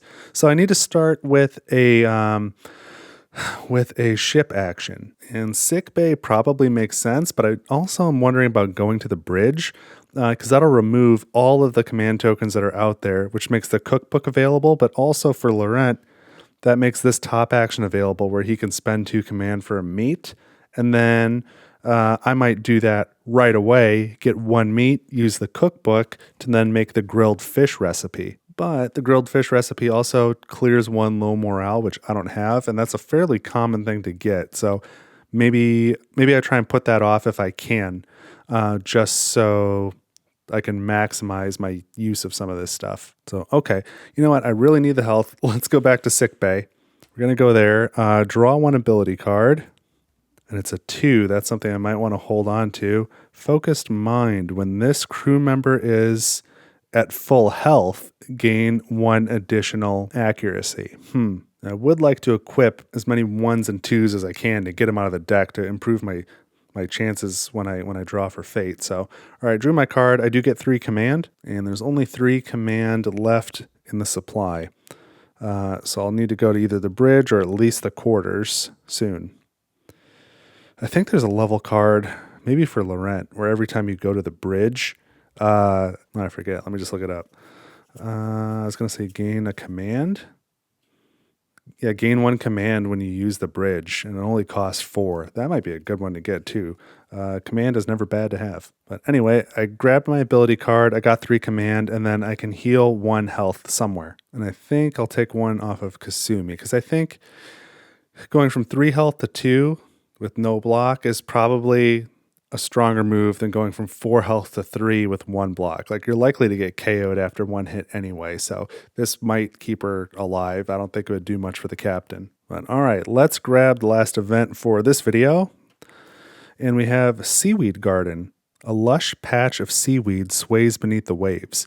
Harvest the seaweed. This is a savvy test of 6. If we fail, we lose 3 health, and then we gain 2 vegetables. Well, if needed, we've got a couple savvy cards that we could discard. I don't really want to take the 3 health damage. Also, I don't want to fatigue everybody out, but I'm gonna put Laurent on this challenge because I'm not using him to attack much anyway with his 0 accuracy to start with. So that starts us with 2 savvy. We're going for 6. Let's see what happens. Ooh, we're at 4. So I can get to 6 by discarding Focused Mind and Fishing. And you know what? I think I will. Let's discard both these. So that I pass the challenge so I don't have to lose 3 health, and now I gain 2 vegetables. So here are the vegetables, the little carrots. Got 2 of those, and that is it for that event. Man, the first 2 events I had in this sit down, so of the last 3, were really, really mild. But overall, those 6 events, I feel like I took a decent amount of beating up and didn't get a lot of rewards. I thought I would get more rewards from those mild ones, but maybe I'm misremembering my plays of this game and confusing it with Primeval Peril or even Distant Skies. I don't remember, but those seem tough, and I can't believe the next set's going to be tougher looking at my crew. But I think there's a really good chance on the next turn I'll go to the bridge, remove all the command tokens, and then use this to cook grilled fish with one of those vegetables. And then it's possible I'll go to quarters after that, just to clear that again and maybe do grilled fish again. I don't know. But all right, I get to take a couple actions now. And so I think my plan is, I think I'm going to try and sail up to here and see if I can explore probably 47. If that takes me to the forest, I don't know if 3 looks like the entrance to a forest or not. That's kind of by that rock. But I'm thinking about this keyword Falcon and Anne's map. A forest on the island to the east. So let's just hope there's no combat along the way. I'm going to start with the travel, and I will use Audrey because the distance is 1, 2, 3, 4 to get up there. So we'll fatigue Audrey. And she's got 4 craft icons plus her level card. Oh, which is even better than I thought. It's add 2 to fate. So we're starting at 6. So even if I draw a 1, if I draw a 1 or a 2, I can travel 3, and anything above that is travel 4. That's awesome. Okay, well, let's see what we get. We get a 1. That figures. So we're at 1, 2, 3, 4, 5, 6, 7. I could spend this to get to 8, but I really need to get to 9 or more. So you know what? Let's use Kasumi's effect to redraw a 1. Okay, we get a 2. So that's 6, 7, 8. I'll discard this now to get us to 9. So now if you are at 9 plus, you ignore hazards. So we can move 4 spaces and ignore hazards.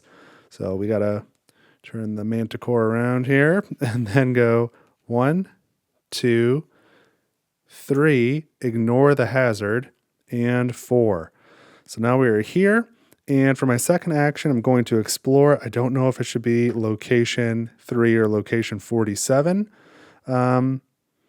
But I think I'm going to go, I'm going to go with 47. I think that's closer to the forest than 3. 3 seems like it's really about that rock right there. So we'll see what happens. And if this doesn't get me what I'm looking for, then we'll just try the other location on the next turn. So location 47. All right. It says if keyword Falcon, turn to 47.3. So we have that keyword. That's exactly what we're looking for. So we're in the right place. Let's turn to 47.3. And it says, following the map through a damp forest, you pause in a clearing where the afternoon light rains through the curtain of shuddering leaves. From one of the trees, an enormous beetle falls on Gregory's face.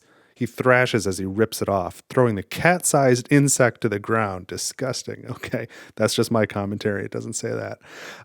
As it skitters away, a snarl rumbles in the bushes behind you. Oh, and there's a combat. Oh, no. I am not really in a position to do some combat right now, I gotta say. Oof. I wish at the market I had gotten at least one weapon. One weapon would have been good. And you know what? Before I flip these over, you are allowed before combat begins to, oh man, to like use recipes and stuff. I was going to say I can do grilled fish right now, but I can't afford grilled fish. I only have 2 vegetables. That won't make any of these recipes. I would need the cookbook to be able to do that, and that has a command token on it. So, wow, I'm really in a bad spot. What is going on here? We've got a vampire panther and a giant panther. Neither of those sounds very good. Now I'm missing, I'm wishing I had the chloroform and any number of other items, but we're going to go for it. Oof. Boy, oh boy, oh boy. How am I going to do this? This is a heck of a start, huh? All right, so these regens are real bad, as are these extra damage. Everything's kind of far apart. How much damage will it take to take out each of these? This one is 1, 2, 3, 4, 5, and this one is 1, 2, 3, 4, 5, 6, 7. What I might want to do is start with Kasumi. She's got a little bit better accuracy, and see if she can hit this vampire panther, because if she can do 3 damage and take these 3 icons here in the bottom corner. So this is a regen 1, a regen 1, and 1 damage. Then she would take 5 damage back, so she'd be out, which would be bad. But she can then place her synergy token on Captain Odessa, who could do spend it for 5 damage if she hits this one and just take this one out in one shot, which would be great. And even if Kasumi misses, she'll still get taken out, but also she'll still get to do 1 damage with her miss, and she could put it on that regen, which is still good to get rid of.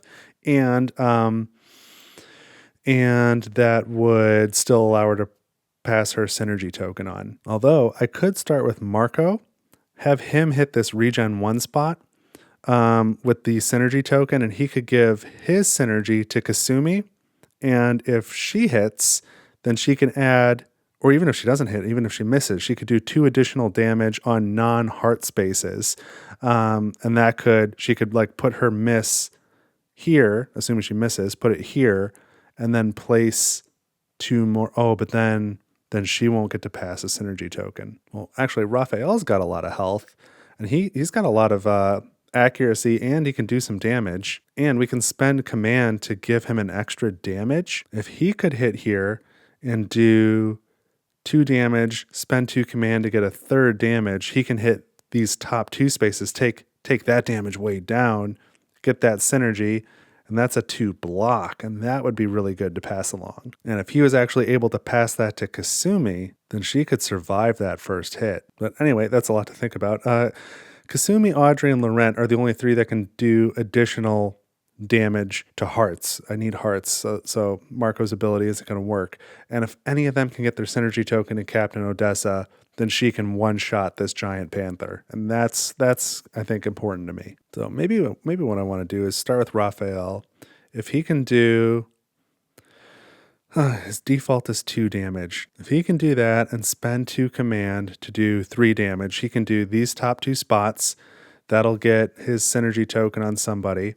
Maybe we go to Kasumi after that. And if she can do 3 damage here, maybe we even spend my other 2 command with Mac at that point to do 4 damage and get this. And then she's got a synergy token to pass along. Although thinking about this some more, maybe I don't have Kasumi cover that 1 damage. Maybe she just takes out this whole bottom row. Because I'm trying to think, can I defeat both of them in one round before they have an end of round attack. This is assuming everything goes my way. I don't think I'm gonna get all these hits, but if Raphael can get the 2 in the top left, Kasumi can get 3 by default just down here.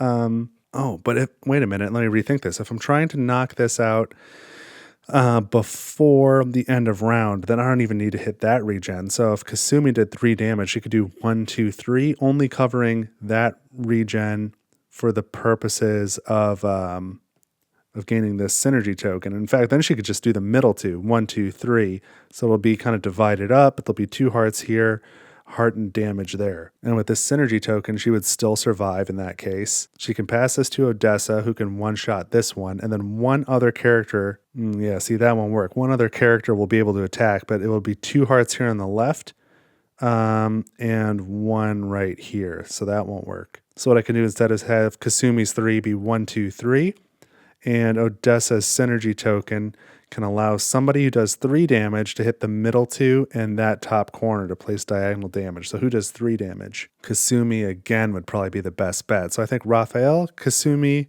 Captain, Kasumi. I think that's it. And everybody's got to get their hits, which I don't know how that's going to happen. So, okay, now we've got a plan. Now let's go get killed. Raphael is going to start. And so he's got 3 accuracy. He's attacking this one. We draw fate. He draws 5. That's good. So that gets him up to 8 total. He's going to get his hit in. So that's 2 damage. And we are going to spend... I was going to spend 2 command to have him do an extra damage. But it might be more efficient to spend this Stone of Blood, do 1 damage, and lose 1 health. Or I guess I could do both. Let's use that ability to do 1 damage here, and then I take 1 hit, and we'll give that to... I was going to say to Raphael, maybe we'll give it to Gregory, because I don't think he's going to be involved in this combat at all, and then I can use Raphael again, who's got a little bit better accuracy for the same damage. So then Raphael's hit comes, and he does 2, and I'll spend 2 command to make it 3. Oh, you know what? I'll do it a little differently than I said before. No, I won't. Since I've got the guaranteed 3, I'll do 1, 2, and 3. And that gets his synergy token out, and I'm going to pass that to Kasumi. So then Raphael's going to take 1, 2, 3, 4 hits back. He's got 0 shields, so that's going to be just 4 damage to Raphael. So, ouch, that's a lot, but he's still in it. Okay. Come on, there we go. I thought about having him maybe put his 3 damage here, but if Kasumi misses, I want her to be able to place 1 right there to still pass along the synergy token. And the other synergy token, you can't do with a 1, you need at least a 2. All right, that was the first hit. We're off to a good start. So I will have Kasumi go next. She is attacking this same Vampire Panther. She's got 2 accuracy and needs to get to 7. So let's flip for fate. 5, 6, 7. That's awesome. Okay, we get another hit. Now we're talking. So she can do 3 damage. And you know what? I'm going to have her cover up this 2 heart as well as this regen, which gets the synergy 1. So that way the pressure is a lot lower. Anyone who does 2 damage can just go for these 2 hearts. So that was her 3 damage, and she is going to pass her synergy token to Captain Odessa. And now this Vampire Panther attacks back at 4. She's going to block 2 of it with this synergy token and take 2 more hits. So she's got 4 damage, but she does have 1 health left. Oh boy, everybody's like on their last legs. So now it's Captain Odessa. This one I'm really nervous about because her accuracy is low. And if she misses, then I'm like in a terrible spot because her synergy's not that great. So if she was only going to do 1 damage, I'd rather her do it over on the Vampire Panther. But I got to pick my target first, so I got to pick the Giant Panther. And so her accuracy is 1. She needs at least a 5. So she's got to draw 4, 5, or 6. The deck is slightly in our favor, but also we just drew 2 5s. So not that necessarily dictates what's going to be next, but we've had some high draws, which means they're depleted from here. But I've got to go for it, so wish me luck, and this might be the end of my crew if this is not a 4, 5, or 6. Oh, it is a 1. That is miserable. Couldn't be worse. So now I wish I had targeted the Vampire Panther, because with her miss, she could spend this and take out the Vampire Panther at least. But instead, this is going to go another round, and she's going to be KO'd. So, oh, that was a very bad draw. I should not have gone to sickbay. I should have gone to the bridge, and then I would have had this available right now. This would have been available for later. I've only got one command token left, so yeah, I think I am done for. So I'm going to take 1, 2, 3, 4 damage. I'm going to take a 4 hit immediately. So 1 is going to go to Odessa. She's done. I'll cover her up.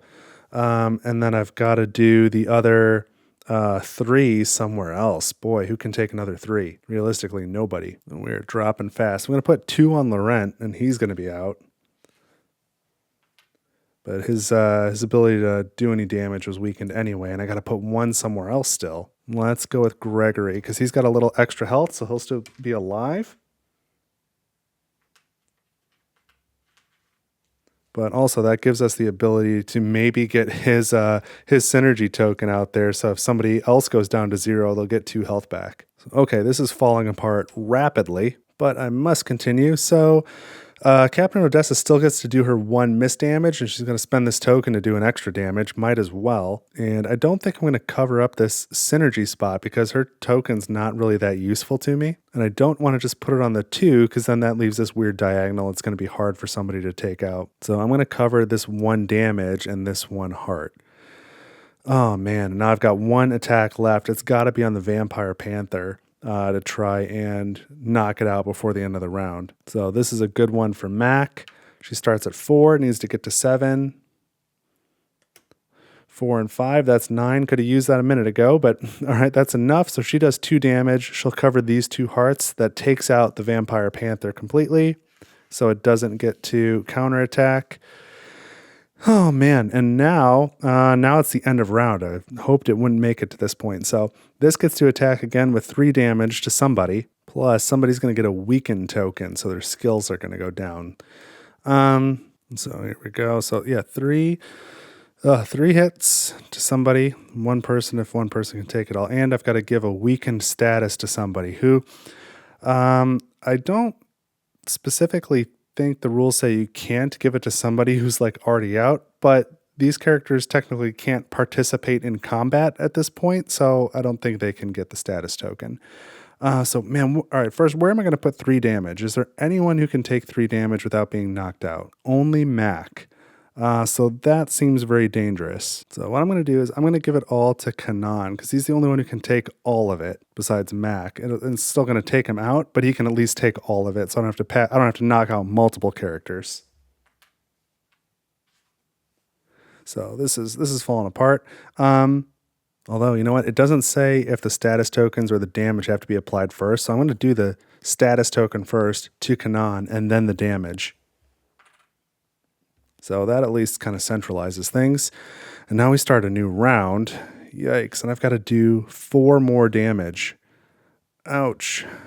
4 more damage to this giant panther. And so I'm going to start with Raphael again. He's got 3 accuracy. We need 5. All right, we've got 8, so more than enough. So he's going to do his full 2 damage. I don't really know why I picked him. He'll do him there so he can pass his synergy token, but it shouldn't be needed. He gets 3 damage back. That's going to knock him out. He's got 4. That gets him to 7. So take these off. All right, I've lost half my crew now. The whole right flank there is gone. And now I can have Mac attack this giant panther. She's got 4, needs to get to 5, so that's an automatic hit. Yep. So she's got enough. She does 2 damage, takes out the panther. It doesn't attack back. She doesn't need that token. That was absolutely brutal. I am in a really bad spot. And so at this point, what I fully expect to happen is my crew is going to die, and I'm going to end up at the nearest port.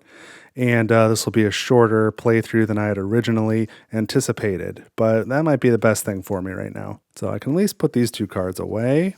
And I hope I get something awesome for this. At least I can say I don't think I've done this particular story before. I don't ever remember fighting those panthers. So it's at least something new. But combat is over, so now I'm going to turn somewhere else in the book. Boy, I hope I get some like rewards or something. The cat, here, let me read it. 47.1.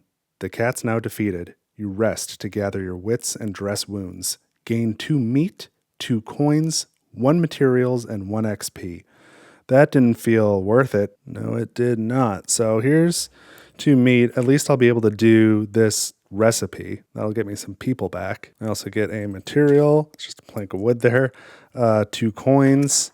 And 1 XP. I seem to remember this game having less combat and having it be more rewarding.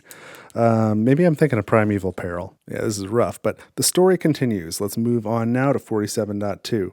As the forest thins, you come to a field of skeletons strewn across the grass, their bones crushed and mangled. 2 statues of eyeless women tower over them, guarding the entrance to a coliseum of crumbling red stone. A lot of coliseums in the Wandering Sea here, but it looks like I've gone through the forest. I've come to this clearing now. I see that coliseum there, so I suppose that's where I am, but please no more combat. I would not disturb them, says Kanan, eyeing the statues, but his warning comes too late. Oh, come on. The air snaps with the sound of a cracking stone. Watch out, Kanan shouts and grabs Gregory, pulling him backward. The stone women come to life and slam the ground with heavy fists where Gregory stood a moment before. You scramble past them into the Colosseum, but the statues follow, every step shaking the earth. You retreat into a chamber too small for the stone women to enter, but they smash at the walls and entryway until the ceiling collapses on top of you. The dust clears and your crew is alive, but you're trapped. So immediately we lose 2 health. Oh man, so I'm going to put that on Mac, but like just about everybody's just 1 hit from death. Marco can take 1 more. Gregory can take 1 more. 1 more for Kasumi. 2 for Mac. 2 for Audrey. So that is 7 health remaining. That is super bad. So before I go any further, I did say I was going to make that recipe. Let me do that so I don't immediately die. Maybe it'd be better if I just did. I don't know. I'm going to spend this 1 command and 1 vegetable and 1 meat, which is not efficient. I wish I had used the bridge because then I could do this and this could have 2 meat and 2 vegetables could have lasted for 4 uses for that. But hey, here I am. So remove 3 of these fatigue tokens and heal 3 health. So let's give 1 health to Raphael. I just need to do that. Yep, so he's alive. Again, nobody's ever dead or even knocked out in this game. They're just too weakened to participate. Let's give 1 health to the captain. So that's 4 tokens she needs now. And somebody else can take 1. I don't think it makes sense to bring back either Laurent or Kanan because Kanan's got the weakened status and Laurent has the fatigue tokens. I'd rather leave that stuff piled on and clear fatigue from other people. Although, you know what? Laurent's got a lot of icons over there that we might need in a minute. So I am going to do the 3rd for Laurent. So I'm going to take that off. He is alive for the moment. I don't expect anyone to stay that way for very long. I really didn't think I'd kill the whole crew in the first video. I get to remove 3 fatigue tokens now. Let's take 1 off Laurent and take, let's do Mac and Captain Odessa. Okay, so there's 3 of those. I did 3 health, and I can also remove a low morale, but nobody has a low morale. So is there anything else I can or want to do before moving on? I have no command token, so unlikely. So yeah, I guess that's it. Let's continue. So the summary here is 2 huge statues chase you into a coliseum that collapses, trapping you underground. Then I can either try and dig my way out. That is a strength test of 8. Boy, if I fail, I lose 5 health and then turn somewhere else. Or I can explore the tunnels at the back of the chamber. That is a perception test of 10. And if I fail that, I lose 8 health and gain a venom. Oh, wow. And then I turn somewhere else. Well, perception 10, strength 8. I can definitely... Oh, no, I can't. Man, I was going to say I can definitely get through the strength test because I've got enough people I could activate and then use these nightmare gloves, which would give me 3 strength and at the cost of a low morale, which I think would be worth it at this point, and it would be fair for any of my people to have low morale. But yeah, I don't have a command token to activate that. So that being the case, since I'm probably going to fail either way and likely kill my whole crew, Regardless, even if I survive through this, I'm probably going to get my whole crew killed based off the way things are going. So let me go for the one that has a slightly higher cost because that tells me it'll probably have a slightly better reward. So I'm doing a perception test of 10. So who's everybody with perception? We've got 1, 2, 3 perception. I guess I'm glad Laurent is here. It's a 4th perception, and a 5th will go to Audrey. Okay, so we're at 5, which means I have to draw a 5 or a 6 to pass this test. Let's see what fate says. Oh, we draw a 4. What a kick in the head that is. So yeah, almost certainly dead. I need to take 8 damage and a venom, which is just going to continue to hurt me. Let's do the venom first. Let's put it on Laurent. This is all your fault, Laurent, somehow. Because he participated in the challenge, so he's one of the ones who can take it. And the book says, a large purple spider falls on your neck and leaves stinging bites. That's what's going on here. So here's our 8 damage. We'll put, I'm going to probably need a few of these tokens. We'll put 1 on Laurent, who participated in the challenge. That's 1. He's out. We'll put 1 on Odessa. That's 2. She's gone. Put 1 on Kasumi. She participated. 3 damage. We can do 4, 5. And 6, 7. I'm out of those fiber tokens. So that's everybody who participated, and I still have to do 1 more. I'm going to take out somebody else too, huh?